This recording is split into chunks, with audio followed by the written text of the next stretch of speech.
আমি ওলামাসকলৰ মুখত শুনো আমাৰ বোলে নেক আমালবিলাক জোখা হ'ব। আজি আপুনি ৰোজাক জুখিব নোৱাৰে, নামাজক জুখিব নোৱাৰে, সদকা খাইৰাক জুখিব নোৱাৰে, আল্লাহ তাবাৰক wa তাআলা কৰিব নোৱাৰা কাম একো নাই, চব কৰিব পাৰে। কোৰআনে কাৰিমত ইৰশাদ ফৰমাইছে আল্লাহ তাআলা, আল ওয়াজনু ইয়াউমা ইযিনিল হক। কালি কিয়ামতৰ দিনাখন আমালক ওজন কৰাটো হক হয়, সত্য হয়, মই ওজন কৰিম। আপোনাৰ নেক আমালবিলাক ওজন কৰা হ'ব, বদ আমালবিলাক ওজন কৰা হ'ব। আপুনি মই কোৰআনে কাৰিমৰ সূৰা মুখস্থ আছে, আমি তাক পঢ়ি থাকো। ফি ঈশাতিৰ ৰাদিয়া ফাম্মা মান সাকুলাত মাওয়াজিনুহু ফাহুৱা ফি ঈশাতিৰ ৰাদিয়া।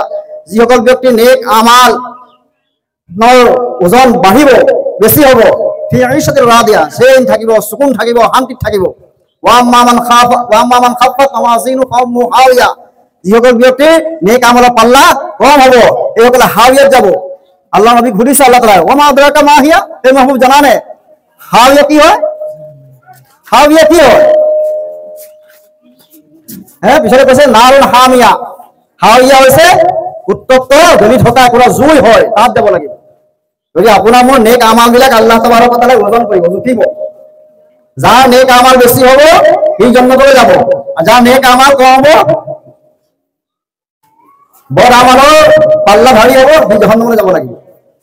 গতিকে জান্নাত আৰু জাহান্নাম আল্লাহ তাআলা দুটা বস্তু দিছে। জান্নাত হাৰামৰ ঠাই, জাহান্নাম দোজখৰ ঠাই, শাস্তিৰ ঠাই, কষ্টৰ ঠাই। গতিকে আপোনাক মোক আল্লাহ তাবাৰক wa তাআলাই সব কথা কৈ দিছে।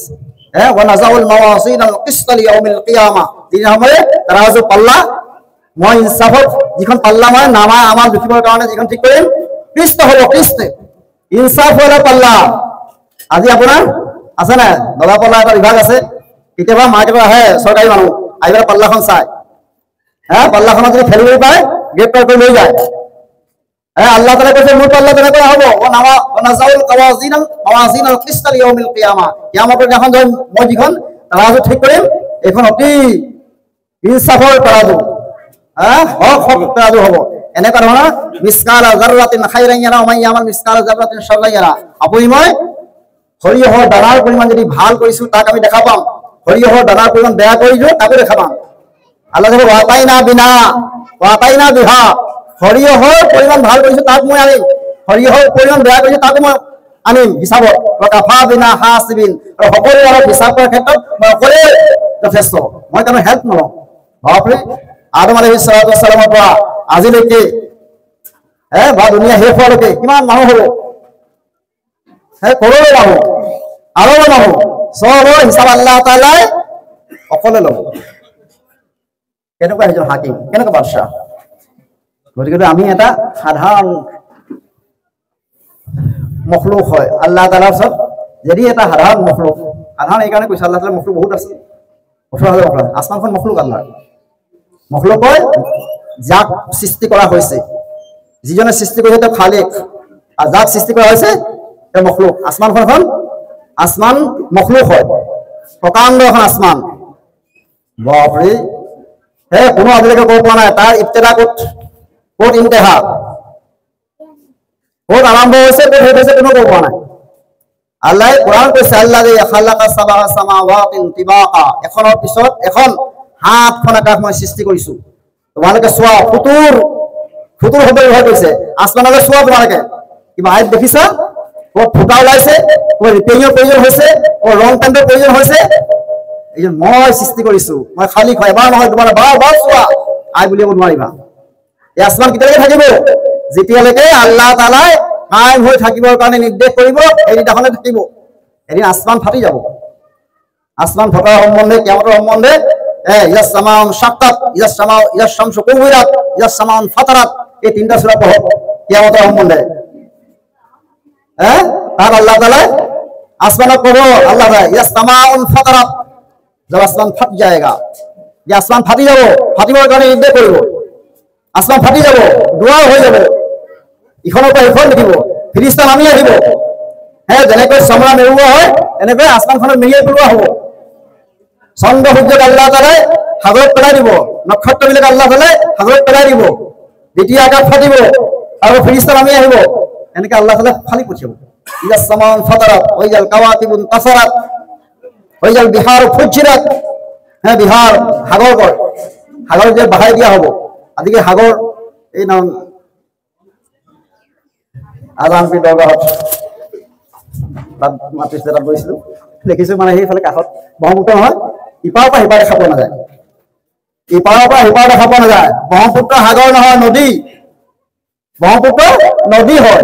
আল্লাহ তাআলাই সাগৰৰ সৃষ্টি কৰিছে। আপুনি ভাবিছে 7 সাগৰ 13 নদী কৰে, 7খন মহাসাগৰ আছে। হে ওইজাল বিহাৰ ফুজিৰাত, আল্লাহ তাবাৰক ওয়া তাআলা এই বিহাৰ যি সাগৰ আছে, সাগৰক কালি কিয়ামতৰ নাম খালী কৰিব। কেনে খালী কৰিব? আজি যদি আপোনাৰ মোৰ ওচৰত এটা গিলাচ থাকে, গিলাচ বুঝে পানী আছে, এই গিলাচটো মই খালী কৰিব লাগে, কেনে খালী কৰিব? মই এনেকে যদি পেলাই দিওঁ, খালী হৈ গ'ল। আল্লাহ তাআলা সাগৰ এনে ওইজাল বিহাৰ ফুজিৰাত, এই সাগৰ বহি যা, 10 সাগৰ পানী খতম। এনেকৈ আল্লাহ তাবাৰক ওয়া তাআলা সাগৰক শেষ কৰি দিব। ওইজাল ইশার উত্তরাত, ইশার পর 10, আশার পর 10 নম্বর যে সংখ্যা তাক আশর বুলি কয়। আশার পর আছে ইশার।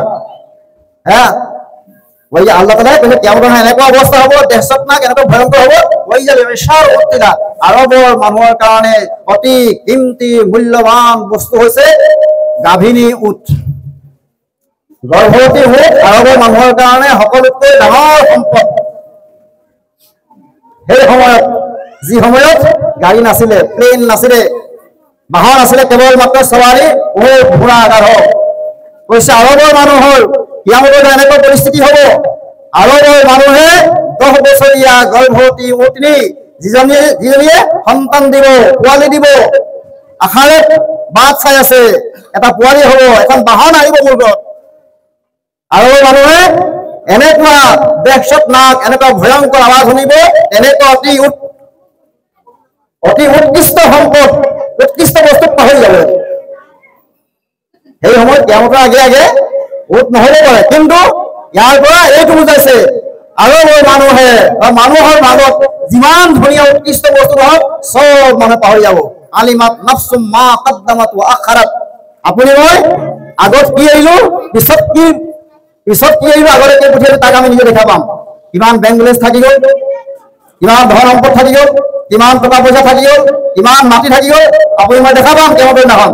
কিমান আগলৈ পঠিয়ালো, জাকাত কিমান দিলো, সদকা খায়ত কিমান কৰিলো, চব আপোনাক আল্লাহ তাআলাই দেখুৱাই দিব। এটা দিন আহিব আপোনাৰ মোৰ চকুৰ সন্মুখত, এইটো হৈছে কিয়ামত। আপুনি মই কোন? কোৰাণে কৈ আছে ইয়াউমা ইয়াকুমু ৰুহু ওয়াল মালাইকাতু সফা। মালাইকা কয় ফেৰেশতা, ৰূহ কয় জিবৰিল আলাইহিস সালাতু ওয়াস সালাম। জিবৰিল আলাইহিস সালাতু ওয়াস সালাম ফেৰেশতা জগতৰ ভিতৰত সকলোতকৈ ডাঙৰ ফেৰেশতাসকলৰ প্ৰধান হয়। জিবৰিল আলাইহিস সালাতু ওয়াস সালামৰ অৱস্থা কেনেকুৱা? আল্লাহৰ নবী সাল্লাল্লাহু আলাইহি ওয়াসাল্লামে কৈছে ওয়ালাকাদ রাআহু বিল উফুকিল আলা। কোরআনে কৈছে ওয়ালাকাদ রাআহু বিল উফুকিল আলা। নবী করিম সাল্লাল্লাহু আলাইহি ওয়াসাল্লামে হযরত জিবরিল আমিনক উফুকে আলা ফিজাত দেখিছে, দুবাৰ দেখিছে। ইমান ডাঙৰ ফেৰেশতা, 600খন পাখি আছে। কিমানখন পাখি? 600খন পাখি। 2খন পাখি যদি দেখে ফিজাত মেলি দিয়ে, ওপৰত মেলি দিয়ে, চাৰি কায়নাত গোটেই বিশ্ব ব্ৰহ্মাণ্ড তাৰ ওপৰত আহি যাব। ইমান ডাঙৰ ফেৰেশতা।